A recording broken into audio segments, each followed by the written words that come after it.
আসসালামু আলাইকুম, hello viewers, welcome back to my channel. Begum রোকেয়ার ছবিটি কেন শাবানা করলেন না? তার তো এই ছবিটি করে দেওয়ার কথা ছিল। বাংলাদেশের প্রথম নারী প্রধানমন্ত্রী বেগম খালেদা জিয়ার হাত ধরে ছবিটির মহরত হয়েছিল। যদিও ছবিটি অনুদানের ছিল, গুণী পরিচালক সুভাষ দত্ত ছবিটি করার কথা ছিল, কিন্তু সরকার পরিবর্তনের সাথে সাথে ছবিটি আর করা হয়ে ওঠেনি নানা জটিলতার কারণে।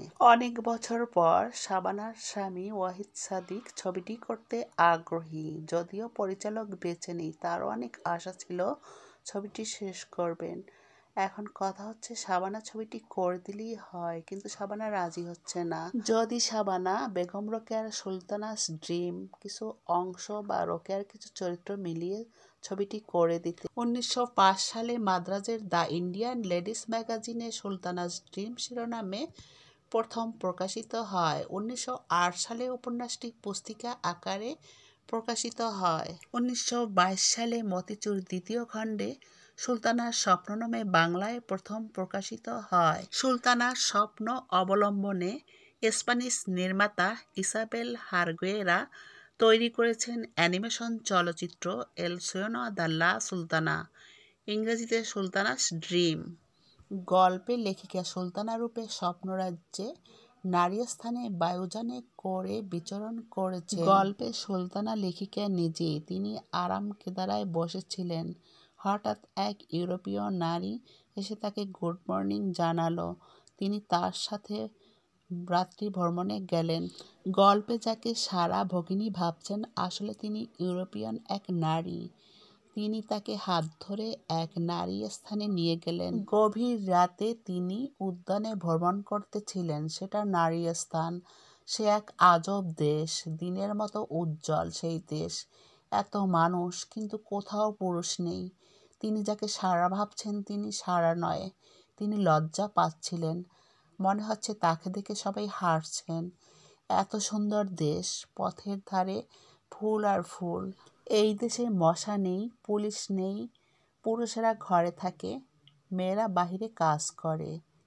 তিনি সারা ভগিনীকে প্রশ্ন করে জানতে পারলেন, যেখানে কেউ শয়তানি করে না, যেখানে শয়তানের শয়তানি শৃঙ্খলাবদ্ধ, সেখানে শয়তানি করার উপায় নেই।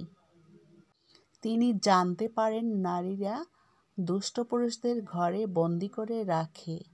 যদি কতগুলো পাগলকে বাহিরে ছাড়িয়ে দেওয়া হয়, তাহলে তো পাগলামি করবেই। নারীরা সমাজের সব রকম উন্নয়ন করবে, আর পুরুষরা রান্নাবান্না, বাচ্চা সামলানো, এইসব কাজ করে এই দেশে। গল্পে দুটি মহিলা বিদ্যালয় আছে। সেখানকার প্রিন্সিপাল আর মেয়েরা মিলে সৌরশক্তি দিয়ে বিদ্যুৎ উৎপাদন করে। তার গবেষণায় সূর্যের তাপ ব্যবহার করে রান্না করা যায়, শত্রুকে ধ্বংস করা যায়, বাতাস থেকে পানি বের করা যায়, বায়ুযানে চড়ে এক স্থান থেকে অন্য স্থানে যাওয়া যায়। তিনি যখন এইসব রূপকাহিনী লিখেছেন, তখন তিনি এরোপ্লেন দেখেননি। স্বামীর মুখে হয়তো গল্প শুনেছেন, হয়তো এরোপ্লেন আবিষ্কারের গল্প শুনেছেন। 1930 সালে তিনি একটা ছোট্ট হেলিকপ্টারে চড়ার সুযোগ পেয়েছিলেন। তার নিজের লেখা একটি নিবন্ধে লিখেছিলেন, বায়ুযানে 50 মাইল, সফল স্বপ্ন। 25 বছর পূর্বে লিখিত সুলতানার স্বপ্নে বর্ণিত বায়ুযানে আমি সত্যিই বেড়াইছিলাম। যখন লিখেছিলাম তখন এরোপ্লেন বা জিপেলিনের কোনো অস্তিত্বই ছিল না। এমনকি ভারতবর্ষে কোনো মোটরযানও আবিষ্কার হয়নি। বেগম রোকেয়া ও সুলতানার স্বপ্ন শাবানাই পারবে চলচ্চিত্রে রূপ দিতে। শাবানার সহযোগিতা করলে এরকম একটি কাহিনী চলচ্চিত্রে রূপ দেওয়া সম্ভব। চলচ্চিত্রে শুধু দুজন নারীর কথোপকথন। গল্পে সুলতানাই হচ্ছে বেগম রোকেয়া। তিনি এই স্বপ্ন অনেক আগেই দেখেছিলেন। 15-20 বছর ধরে মেধা প্রায় হারিয়ে যাচ্ছে। ঝাঁকানাকা মার্কা দমদারাক্কা ছবি চলছে, কিন্তু আদৌ সেগুলো কি সবাই দেখছে? এখন সময় এসেছে উপন্যাস থেকে ভালো গল্প দিয়ে ছবি করে ভালো ভালো পরিচালক প্রযোজক উপহার দেওয়া। শাবানা কি সহযোগিতা করবেন? তিনি কি স্বপ্নের সুলতানা হবেন? বেগম রোকেয়ার চরিত্র তার দ্বারাই সম্ভব, অন্য কেউ এতে অভিনয় করতে পারবে না। আর উপন্যাসটি দুইজন নারীর ডায়লগ ভিত্তিক।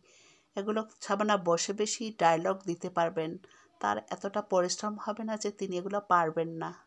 হ্যালো ভিউয়ার্স, ভিডিওটি সম্পূর্ণ দেখুন এবং আপনার মূল্যবান মতামত প্রকাশ করে সহযোগিতা করুন।